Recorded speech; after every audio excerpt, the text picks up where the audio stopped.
ఎవరైనా సరే ఆరోగ్యంగా ఉండాలంటే శుభ్రత పాటించాలి. మరి శుభ్రత కావాలంటే ఎలిం ప్రొడక్ట్స్ వాడాలి. Episode I have with me bone అన్న వెంటనే మనందరికీ చాలా చాలా చాలా దగ్గర మనిషి మన డాక్టర్ గారు అనుకుంటూ మనం అందరం ముందుకు వెళ్ళే డాక్టర్ గురువారెడ్డి గారు ఉన్నారు మనతో. సార్ నమస్తే. నమస్తే అమ్మా. ఎలా ఉన్నారు సార్? బ్రహ్మాండంగా ఉన్నాను. Wonderful sir, super vibe.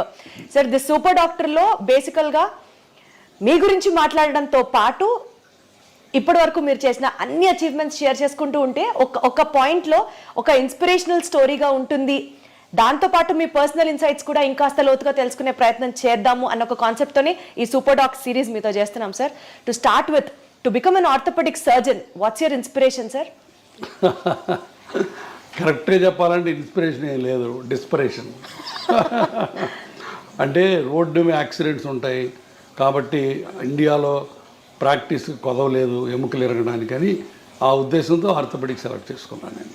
అంతేగాని ఆర్థోపెడిక్స్ ఇన్స్పిరేషన్ వచ్చి ఎవరినో చూసి ఎక్సైట్ అయిపోయి ఎప్పుడు చేయలేదు. అప్పుడు బ్రతుకు తెరువు కోసం ఇది కరెక్ట్ బ్రాంచ్ అనిపించింది, అది చేసుకున్నాను. సార్ ఒకవేళ డాక్టర్ అయ్యి ఉండకపోతే ఏం చేసి ఉంటారు sir? What else career would you choose? Collector కావాలని ఉండేది. Collector? Yeah, I want to become an IAS. But నాకు అన్ఫార్చునేట్గా ప్రాపర్ గైడెన్స్ లేక ఆ డైరెక్షన్లో వెళ్ళలేకపోయాను. లేకపోతే I wanted to be an IAS. రోజు మొత్తంలో సుమారుగా ఎన్ని సర్జరీస్ చేస్తారు సార్? 20-25 సర్జరీస్. సో అన్ని సర్జరీస్ చేసిన తర్వాత టైర్డ్ అయిన తర్వాత what would be your relaxing trend sir? అదే మ్యూజిక్ వినడం, బుక్ చదువుకోవడం, లేకపోతే ఎక్వేరియం ఫిష్ చూడటం.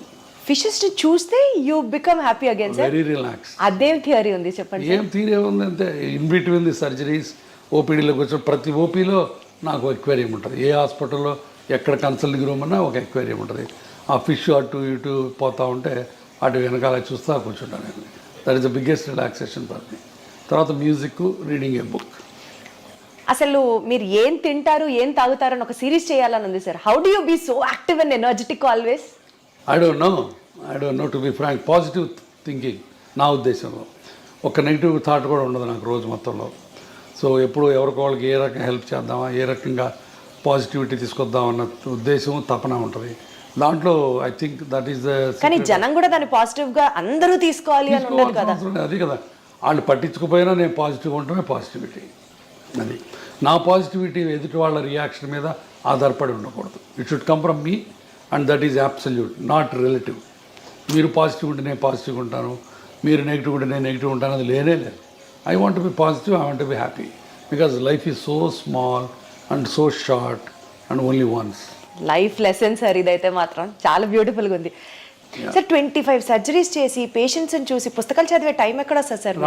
రాత్రి పడుకునేటప్పుడు బెడ్ సైడ్ రీడింగ్ ఒక 1 hour చదువుతాను కంపల్సరీగా. Almost 1 hour. హార్డ్లీ మీరు 1-2 గంటలు పడుకుంటారా? లేదు, 6-7 గంటలు పట్టుకుంటాను. 11కి పడుకుంటాను, మళ్ళీ 5కి లేస్తాను. So 6 hours. తర్వాత కార్లో వెళ్ళేటప్పుడు చదువుతుంటాను book. Okay. So sir one thing, మీ పేషెంట్సే మీ నుంచి ఇది నా అలవాటు అని సర్ప్రైజ్ అయ్యే ఎలిమెంట్ ఏదైనా ఉందా అంటే ఏం చెప్తారు? నా అలవాట, రోజుకి ఒక 1/2 కిలో వేరుశనగ పప్పులు తింటాం.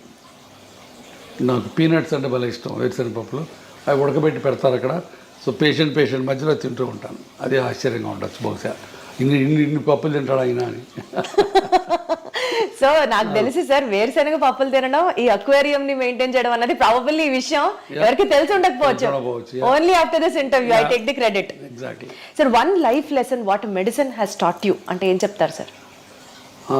Do whatever you can do without expecting anything and then God will give you whatever you deserve.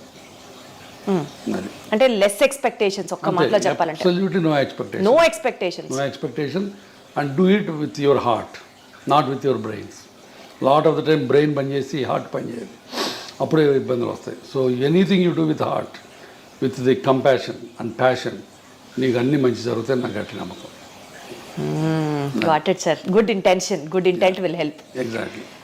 Sir you being an orthopaedician sir, bones అనేవి బేసికల్గా బాడీ స్ట్రక్చర్కి హెల్ప్ చేస్తాయి అండ్ సపోర్ట్ ఇస్తాయి బాడీకి అని కాకుండా నిజంగా బోన్స్ రోల్ ఇంకా ఉందా sir? What usually people don't know or neglect about it?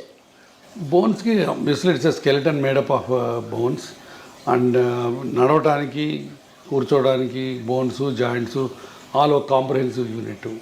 ఆ బోన్స్ సరిగా లేకపోతే పెయిన్స్ వస్తాయి. ఒక పోస్ట్ మెనోపాజల్, ఇప్పుడు ఆడవాళ్ళకి పీరియడ్స్ అయిపోయిన తర్వాత బాడీ అంతా పెయిన్స్ వస్తాయి. అది because of the bone pain, because of the calcium ఉండదు, వైటమిన్ డి అబ్జార్ప్షన్ ఉండదు. కాబట్టి one of the most important problems of A old age is bones not being healthy. తర్వాత బోన్స్ నాట్ హెల్తీగా ఉండటం వల్ల పడిపోతుంటాం, ఫ్రాక్చర్లు అవుతుంటాయి. సో కాబట్టి బోన్స్ చాలా చాలా రకాలుగా బోన్స్ అండ్ జాయింట్స్ మనిషి మనుగడకి లాస్ట్ చర్మాంకంలో సుఖంగా జీవించడానికి ముఖ్యంగా కావాల్సింది bones and joints. Body organs bones తో ఇంటరాక్ట్ అవుతాయి అన్న స్టేట్మెంట్ ని మీరు ఏకీభవిస్తారా? తప్పకుండా. ఎందుకంటే చివరి రోజుల్లో the balance of the body is very important. అది కోర్ మజిల్స్ అవన్నీ కూడా మన మజిల్స్ బోన్స్ స్ట్రాంగ్గా ఉంటే మీరు పడకుండా ఉంటారు, లేకపోతే కింద పడిపోయి ఫ్రాక్చర్ అవుతుంటాయి. I mean to ask you sir, digestive system proper గా ఫంక్షన్ అయితే బోన్స్ హెల్దీగా వర్క్ చేస్తాయి. అంతే కదా, మరి డౌట్ ఏముంది దాంట్లో. ఇప్పుడు మాల్ అబ్జార్ప్షన్ సిండ్రోమ్స్ ఉంటాయి. మాల్ అబ్జార్ప్షన్ సిండ్రోమ్స్లో గట్లోంచి సరైన వైటమిన్స్ సరైన ఎలిమెంట్స్ అబ్జార్బ్ అవ్వవు. వాటిల్లో బోన్స్ ఆస్టియోపోరోటిక్గా ఉంటాయి. కాబట్టి డైజెస్టివ్ సిస్టమ్ బాగుంటే బోన్స్ బాగుంటాయి. కిడ్నీస్కి బోన్స్కి లింక్ ఏంటి సార్? కిడ్నీస్ బోన్స్ లింక్స్ అంటే బికాజ్ అగైన్ థైరాయిడ్, పారాథైరాయిడ్, తర్వాత కాల్షియము, పారాథర్మోను, ఆ బ్యాలెన్స్లో ఒక్కోసారి కాల్షియము బోన్లో ఉండకుండా బ్లడ్లోకి వెళ్తుంది. సో ఒక్కొక్కసారి కిడ్నీ స్టోన్స్ అని ఫామ్ అవుతాయి. సో ఇదంతా మల్టిపుల్ హోమియోస్టాసిస్, అంటే కాల్షియం మెటబాలిజం సరిగ్గా లేకపోవటం వల్ల, తర్వాత పారాథర్మోన్స్ ఎక్కువ ఉండటం వల్ల, తక్కువ ఉండటం వల్ల ఆ టైప్లో బోన్స్ ఉండాల్సిన ఆస్టియోపోరోసిస్ ఎక్కువైపోయి బోన్స్ ప్రాబ్లమ్స్ వస్తాయి. So calcium metabolism disturbance problem, కిడ్నీలో ఒక కాళ్ళ బోన్స్లో ప్రాబ్లమ్స్ వస్తాయి. బేసికల్గా ఈ calcium metabolism, vitamin D supplements ఏదైతే చెప్తూ ఉంటున్నారో బోన్ హెల్త్కి చాలా ఇంపార్టెంట్ అని, ఏ ఏజ్ నుంచి ఎవ్రీ టైం ఈ సప్లిమెంట్స్ తీసుకుంటూ ఉండాలంటారు sir? Calcium and vitamin D age of 16 to 60 easy to remember. 16 ఏళ్ళ నుంచి 60 ఏళ్ళ దాకా ప్రతి ఉమెన్ సప్లిమెంటల్ కాల్షియం తీసుకోవాలి.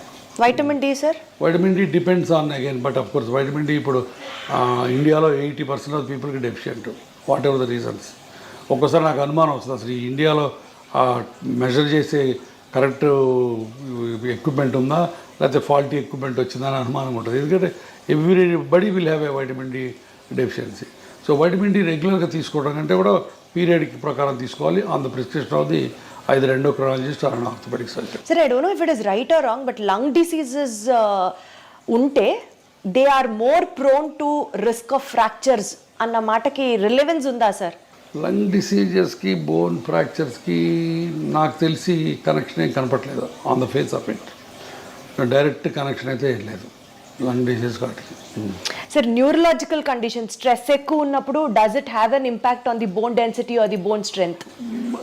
న్యూరలాజికల్గా కూడా డైరెక్ట్గా ఉండదు బోన్స్ మీద, బట్ ఒక్కొక్కసారి కొన్ని ప్రాబ్లమ్స్లో పార్కిన్సోనిజము అట్లాంటివి, అట్లంటే where you are not walking too much, you are sitting in a sedentary style, then the bones will lose calcium and osteoporosis also. అచ్చా, so there is an indirect link అనే చెప్పొచ్చు. So బాడీలో inflammation ఉన్నప్పుడు sir, ఇప్పుడు inflammatory non inflammatory diet తినండి అని అందరినీ promote చేస్తున్నారు భయంకరంగా. Does really inflammation in the body effect the bone health? Not much. Inflammation అనేది ఒక మజిల్స్కి జాయింట్స్కి సంబంధించింది. బోన్ ఇన్ఫ్లమేషన్ అనేది జనరల్గా బోన్ ఇన్ఫ్లమేటెడ్గా ఉండదు, బట్ బోన్స్లో ఒక్కొక్కసారి దేర్ కెన్ బి డిఫరెంట్ పెరియాస్టియటిస్ అని, ఆస్టియంకిను పెరియాస్టియం అని ఒక లేయర్ ఉంటుంది, దానికి బోన్కి మధ్య ఉన్న స్వెల్లింగ్స్ ఒక్కోసారి ఎక్కువ అవ్వచ్చు. అట్లాంటి వాటిని పెరియాస్టియటిస్ అంటే బాగా షిన్ పెయిన్స్ ఉంటాయి, అట్లాంటివి రావచ్చు. అది కూడా calcium, vitamin D, metabolism disturbance వల్ల రావచ్చు. సో అంటే ఆ న్యూరలాజికల్ ఇంపాక్ట్ ఉన్నట్టా లేనట్టా sir? How do we conclude it? డైరెక్ట్గా న్యూరలాజికల్కి బోన్స్కి కనెక్షన్ ఉండదు. అంటే స్ట్రెస్ ఉంటే బోన్ పెయిన్ ఎక్కువ అవుతుంది, స్ట్రెస్ ఉంటే అన్ని బాడీలో అన్ని పెయిన్స్ ఎక్కువ అవుతాయి. అర్థమైందా? మస్క్యులర్ పెయిన్ ఎక్కువ అవుతుంది, తలనొప్పి వస్తుంది, మైగ్రేన్స్ వస్తాయి, నెక్ పెయిన్ వస్తుంది. అందుకని డైరెక్ట్గా బోన్ మీద, బోన్ మెటబాలిజం మీద డైరెక్ట్ రిలేషన్స్ ఏమి లేవు. బట్ ఇండైరెక్ట్గా ఇప్పుడు న్యూరలాజికల్ ప్రాబ్లం వచ్చింది, స్ట్రోక్ వచ్చింది, patient is SIT confined to the bed, అప్పుడు బోన్స్లోంచి ఆస్టియోపోరోసిస్ స్టార్ట్ అవుతుంది. Got it sir. సార్, మీరు కొన్ని లక్షల మంది పేషెంట్స్ని చూసుంటారు over your experience. Basic points patients overlook అయిపోయేది లైఫ్ స్టైల్లో, డెస్పైట్ ఆఫ్ మీరు చాలా వీడియోస్ కూడా చేశారు, సిట్టింగ్ పోస్టర్ దగ్గర నుంచి you have to walk this way, you have to SIT this way అని చాలా చెప్తూనే ఉంటారు. Despite of all your me guidance కాకుండా కూడా పేషెంట్స్ వాళ్ళ లైఫ్ స్టైల్లో ఓవర్లుక్ చేసే పాయింట్స్ ఏంటి సార్? మెయిన్ పోస్చర్, మనం ఇందాక అనుకున్న పోస్చరు. మరి నేను చెప్పినట్టు ఇలా స్ట్రైట్గా కూర్చోరు, ఇప్పుడు అందరూ ఇలా వంగి కూర్చుంటారు, వంగి నడుస్తారు. సో పోస్చర్ ఒకటి మెయిన్, బాగా అందరూ నెగ్లెక్ట్ చేసేది posture. Number 2, lack of exercises. అసలు ఎక్సర్సైజులు, చిన్న ఎక్సర్సైజెస్ కూడా చేయకుండా సెడెంటరీ లైఫ్ స్టైల్లో కూర్చుంటారు. అది number 2. Number 3, abuse of the joints. ఇప్పుడు కింద కూర్చొని ఇండియన్ టాయిలెట్ లేకపోతే కింద బాచిపట్టు వేసి కూర్చుంటే మోకాళ్ళ మీద లోటు పడుతుంది, అది మంచిది కాదు. సో అది తెలియదు చాలామందికి. అట్లానే నడుముకి ముందుకు వంకి కూర్చుంటే నడుము మీద పాడైపోద్ది, అట్లానే మెడ ముందుకు వెళ్తే మెడ పాడైపోద్ది. సో ఇవన్నీ కూడా తెలియక చాలామంది they keep on repeating the mistakes in the daily activities. Sir 10,000 steps నడిస్తే you will be healthy all over అన్నది జనరల్గా చెప్పిన మాట. బట్ హై ఇంటెన్సిటీ ఎక్సర్సైజెస్ చేస్తే మోకాళ్ళు అరిగిపోతాయి, 10,000 అడుగులేస్తే మోకాళ్ళు అరిగిపోతాయి, ఎక్కువ వెయిట్స్ ఎత్తితే స్ట్రెంథనింగ్ ఎక్సర్సైజెస్ చేస్తే మోకాళ్ళు అరిగిపోతాయి. వీటిలో ఏది కరెక్ట్ సార్? చెయ్యాలని కొందరు, చేయకూడదని కొందరు, కరెక్ట్ చెప్పండి సార్. మోకాళ్ళు అరగడానికి మెయిన్ కారణం number 1 age, number 2 weight, number 3 high impact activities, 3. Number 4 accidents. సరే యాక్సిడెంట్ గురించి మనం మాట్లాడుకోవట్లేదు, ఆ ఏజ్ అది తప్పనిసరి. మనం ఏజ్ అవుతుంటే జాయింట్స్ అరుగుతూ ఉంటాయి. Number 2 weight is the directly proportional or directly damaging to the bone joint health. So అది మన చేతిలో ఉంది. సో కాబట్టి మీరు ఎంత బరువు తగ్గితే మోకాళ్ళకి అంత మంచి పని చేసినట్టు. Number 3 point is abuse of the joints. Abuse అంటే ఫర్ ఎగ్జాంపుల్ మీరు ఇండియన్ టాయిలెట్లో కూర్చోారనుకోండి, లేకపోతే నెలకు ఒకసారి తిరుపతి కొండ ఎక్కి దిగారనుకోండి, రోజుకి 200 సార్లు మెట్లు ఎక్కి దిగారనుకోండి, మీ మోకాళ్ళ మీద 4 రెట్లు బరువు పోతుంది. అది బయోమెకానికల్లీ ప్రూవెన్. సో దాంతో మీరు మోకాళ్ళని తొందరగా అరగొట్టుకుంటారు. చాలామంది మా తాతలు మెట్లు ఎక్కేవాళ్ళు, మా తాతలు కింద కూర్చునేవాళ్ళు, వాళ్ళకి లేని ప్రాబ్లం నాకెందుకు వస్తుంది అని చెప్పి నమ్మరు. బట్ తాతలు వేరు, మనం వేరు. వాళ్ళ దేహదారుఢ్యం వేరు, వాళ్ళ బాడీ కాంపోజిషన్ వేరు, వాళ్ళ లైఫ్ స్టైల్ వేరు, వాళ్ళ ఫుడ్ డైటరీ హ్యాబిట్స్ వేరు, మనవి వేరు. మనం డెఫినెట్గా ఇండియన్ టాయిలెట్లో కూర్చున్న, మెట్లెక్కి దిగిన 4 రెట్ల బరువు మోకాళ్ళ నుంచి పోద్ది. That is a proven biomechanical thing. So కాబట్టి అది చేయకూడదు. సో అది చాలా చాలా జాగ్రత్తగా, చాలా మెట్లు ఎక్కి దిగకుండా ఎవరికి అసలు ఇంపాసిబుల్ కాబట్టి వీలున్నంత వరకు, ఇంపాసిబుల్ అంటే వీలున్నంత వరకు. సో అది ఎక్కి దిగాలని రూల్ ఏం లేదు. చాలామందికి ఎక్కి దిగితే మంచిది, హెల్త్ మంచిది అంటారు. సో కొంతమంది అసలు లిఫ్ట్ ప్రిఫర్ చేయరు. My doctor advised me to use only lifts, నేను I don't use the lifts అని చాలామంది అంటారు. That is a wrong concept. ఎందుకంటే ఇప్పుడు కార్డియాలజిస్ట్కి మాకు ఇప్పుడు తగదాలు. కార్డియాలజిస్ట్ ఏమో నడవమంటాడు, మెట్లు ఎక్కమంటాడు, లిఫ్ట్ ఎక్కద్దు అంటాడు. నేనేమో లిఫ్ట్ వాడద్దు, మెట్లు వాడద్దు, లిఫ్ట్ వాడమంటాను. కారణం ఏంటంటే మెట్లు ఎక్కి దిగితే గుండెకి మంచిది, లంగ్స్కి మంచిది, బట్ మోకాళ్ళు బ్యాడ్ అయిపోద్ది. సో అన్ని బాడీలో అన్ని ఆర్గన్స్కి కాపాడి స్టిల్ ఎక్సర్సైజ్ ఇచ్చేది 2 బ్రిస్క్ వాకింగ్ అండ్ సైక్లింగ్ ఒకటి. ఈ రెండు మీకు బాగా ఉపయోగపడతాయి. సో అది చేసుకుంటే చాలు. ఇప్పుడు ప్రతిరోజు మెట్లెక్కి దిగాలని రూల్ లేనే లేదు. సార్ కొన్నిసార్లు మీ ఫ్యామిలీ గురించి, మీ పర్సనల్ స్పేస్ గురించి మీరు మాట్లాడినప్పుడు చాలా కంపాషనేట్గా మాట్లాడుతున్నట్లు అనిపిస్తుంది. ఈ field especially in the terms of medical field, hospitals, costly hospitals, rich is everything, కంపాషనేట్గా అనిపిస్తుందా సార్, లేకపోతే కమర్షియలైజ్ అయింది కల్చరు అన్న ఫీలింగ్ మీకు ఎప్పుడైనా వచ్చిందా? కంపాషన్ అనేది గుండెలోంచి రావాలి, కమర్షియల్ అనేది బ్రెయిన్లోంచి. ఇందాక మనం అనుకున్నట్టు ఇది కమర్షియల్ వరల్డే, but still you can be kind, you can be compassionate. That's what it is. ఇప్పుడు మా హాస్పిటల్ ఉంది, మేమే చారిటీ కాదు. We have to run the hospital, we have to earn for the stakeholders, but at the same time we don't need to flee the patient దోచుకోవాల్సిన పని లేదు, and వాడి రక్తం పీల్చాల్సిన పని లేదు. మేమే కాదు, 90% of the doctors don't do that. But ఆ దురదృష్టవశాత్తు thanks to media, thanks to the people, మేమందరం దొంగలవి, మేమందరం రాబందులవి, మేమందరం బందిపోట్ల కింద చిత్రీకరించబడుతున్నాం. The unfortunate thing they. కాబట్టి కంపాషన్ బేసిక్గా లేకపోతే you are not fit to be a doctor. So compassion తోటే అందరూ ప్రాక్టీస్ చేస్తాం, బట్ ఒక్కోసారి బయటికి కమర్షియల్ ఎలిమెంట్సే బయటకు వస్తాయి.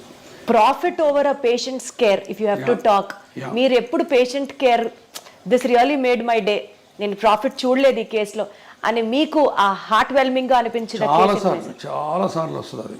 ఇప్పుడు నా దగ్గర పేషెంట్స్ వస్తారు, I'm working in a corporate hospital, ఇందాక మీతో అన్నట్టు చారిటీ హాస్పిటల్ కాదు, ఇక్కడ బిల్లులు లక్షలు అవుతాయి, బట్ ఒక్కొక్కసారి బిల్లులు కట్టలేనప్పుడు అవి ఏవి చేస్తాం, చేతనైన సహాయం చేస్తాం.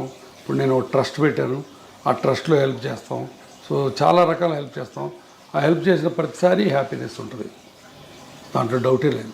One incident if you have to tell sir it really made your day అని అంటే ఏం చెప్తారు? చాలా ఉన్నాయి. నేను లాస్ట్ వీక్ ఇట్ సెల్ఫ్ ఒక కలీగ్ ఆర్థోపెడిక్ సర్జను, బట్ చాలా రోజుల నుంచి ఆయన ప్రాక్టీస్ చేయట్లేదు, బెడ్ మీద కదలట్లేదు, ఆయన పడి ఫ్రాక్చర్ అయ్యి వచ్చాడు. సో హిప్ రిప్లేస్మెంట్ చేసాం. అయిన తర్వాత కూడా ఆయన 10 రోజులు హాస్పిటల్లో ఉన్నాడు, బట్ నడవలేదు, ఈ రిఫ్యూజ్ టు వాక్. బిల్లు చాలా అయింది, మళ్ళీ కట్టుకోలేమన్నారు.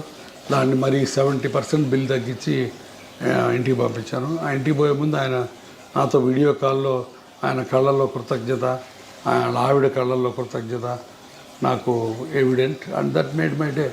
Wonderful sir, super super.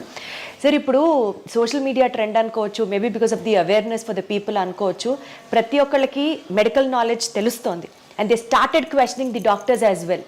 Absolutely. మీరు అప్రిషియేట్ చేస్తారా యాక్ట్ని, or you get bored or you know విసుగొస్తుందా? విసుగు రాదు, 70% దాకా టాలరేట్ చేస్తాను, బట్ ఒక్కోసారి వాళ్ళు గీత దాడతారు. గీత ఏం దాటి జరిగింది సార్ అలాంటి సంఘటన ఒకటి చెప్పండి. ఏం లేదు, ఫర్ ఎగ్జాంపుల్ నిన్న మోకాళ్ళ ఆపరేషన్కి ఒక ఆయన వచ్చాడు, ఆయన ఏదో ప్రొఫెసర్ ఎక్కడో, కొంత నాలెడ్జ్ ఉంది. సో క్వశ్చన్స్ అడుగుతున్నాడు, నేను చాలా ఓపిక్గా 20 నిమిషాలు ఆన్సర్లు ఇచ్చాను. మళ్ళీ 21 తర్వాత మళ్ళీ మొదలుపెట్టాడు. నాకు కొంచెం కోపం వచ్చింది. మిగతా పేషెంట్లు వెయిట్ చేస్తారు. నేను చెప్పాను, ప్రొఫెసర్ గారు మీరు ఇందాక అడిగిన వాటన్నిటి సమాధానాలు చెప్పాను, మళ్ళీ అదే క్వశ్చన్స్ అడుగుతున్నారు, సేమ్ సమాధానాలు చెప్తారు, కొత్త సమాధానాలు ఉండవు. మీరు అనుకున్నట్టు సమాధానం రావాలంటే రాదు, సమాధానం ఒకటే ఉంటుంది, మీరు అనుకున్నట్టు రాదు అని చెప్పాను. అంటే తిట్టినట్టు చెప్పలేదు, బట్ కొంచెం వాయిస్ పెంచి చెప్పాను. ఆయన అర్థం చేసుకున్నాడు, డాక్టర్ గారికి కోపం వచ్చినట్టుందని మెదకుండా వెళ్ళిపోయాడు. బట్ చాలా తక్కువ అలాంటి ఇన్సిడెంట్స్. సార్ బేసికల్గా మీరు అన్ని ఇయర్స్ మెడిసిన్ చేసి అంతమందితో యూనో చూసి పేషెంట్స్ని చూసి ఒక డెసిషన్ తీసుకుంటారు సార్, మెడికల్ డెసిషన్. అన్ఫార్చునేట్లీ అది మీడియా వల్ల కానీ పబ్లిక్ వల్ల కానీ మిస్అండర్స్టాండ్ అయిన సిచ్యువేషన్స్ ఉన్నాయా? ఉన్నాయండి. ఇప్పుడు నేను ఒకసారి అంతకుముందు కూడా చెప్పాను, ఒక పేషెంట్కి కాలు ఇరిగి వేరే హాస్పిటల్లో ట్రీట్మెంట్ చేసుకుంటే ఆ కాలు అంతా డెడ్ అయిపోయినట్టు అయిపోయింది, వుడెన్ ఇండ్యూరేటెడ్గా అయిపోయింది. దాన్ని మనం కంపార్ట్మెంట్ సిండ్రోమ్ అంటాం. అతను నా దగ్గరకు వచ్చాడు, కాలు తీసేయమంటున్నారు సార్ మిగతా వాళ్ళు, మీరేంటని. నేను కాలు తీయక్కర్లేదు అని చెప్పి 3 నెలల పాటు లిటరల్గా సాకాను ఆ కుర్రాడిని. సాకడం అంటే ఏదో కుర్రాడు తమ్ముడిని కొడుకుని చూసుకున్నట్టు చూసుకొని అతనికి హైపర్ బ్యారిక్ ఆక్సిజన్ కావాలంటే ఇక్కడ, లేకపోతే వేరే ఇంకొక మిలిటరీ హాస్పిటల్కి పంపించి అన్ని రకాలుగా చేశాను. బట్ చివరికి అతను వెళ్ళి 3 టీవీ స్టేషన్స్లో ఇంటర్వ్యూలు సంపాదించి కూర్చొని, గురువారెడ్డి మంచోడు కాదు, నా కాల్ని పాడు చేశాడు అని చెప్పాడు. So 3 interviews. బట్ ఆ రోజు చాలా చాలా బాధేసింది. బట్ ఆ రోజు ఒక రకంగా నాకు లిబరేట్ కూడా అయిపోయానండి. ఇంత కష్టపడి ఇతనికి చేసాం, ఇతను ఇలా చేశాడు, అయినా సరే మన పని మనం చేయాలి. ఈ ప్రెస్ గురించి, ఈ టీవీల గురించి, వాటి గురించి భయపడకూడదు. నీ ఆత్మకి నువ్వు గట్టిగా ఉన్నంతకాలం వీటి గురించి భయపడకూడదని ఒక రకమైన తెగింపు, ఒక రకమైన స్వాతంత్రం, ఒక రకమైన లిబర్టీ, ఒక రకమైన ఏమంటుంది దాన్ని కమ్ వాట్ మే అన్న యాటిట్యూడ్ వచ్చింది. సో అది ఒక రకంగా మంచిదైంది నాకు. అంటే సార్ ప్రతి డాక్టర్కి వెనకాల ఇలాంటిది ఒక స్టోరీ ఉంది అనుకుంటే, డాక్టర్ వెనకాల ఉంటాయి. ఒక రిచ్ డాక్టర్ అనుకోండి, సమాజం నుంచి ఒక అన్ఫేర్ క్రిటిసిజంని ఆల్వేస్ ఇన్వైట్ చేసినట్లుగా ఉంటుందా? ఉంటుంది. సమాజం మమ్మల్ని భూతద్దంలో పెట్టి చూస్తుంది, ప్రతి అడుగుని క్రిటిసైజ్ చేస్తుంది. సో తప్పదు, పార్ట్ ఆఫ్ లైఫ్.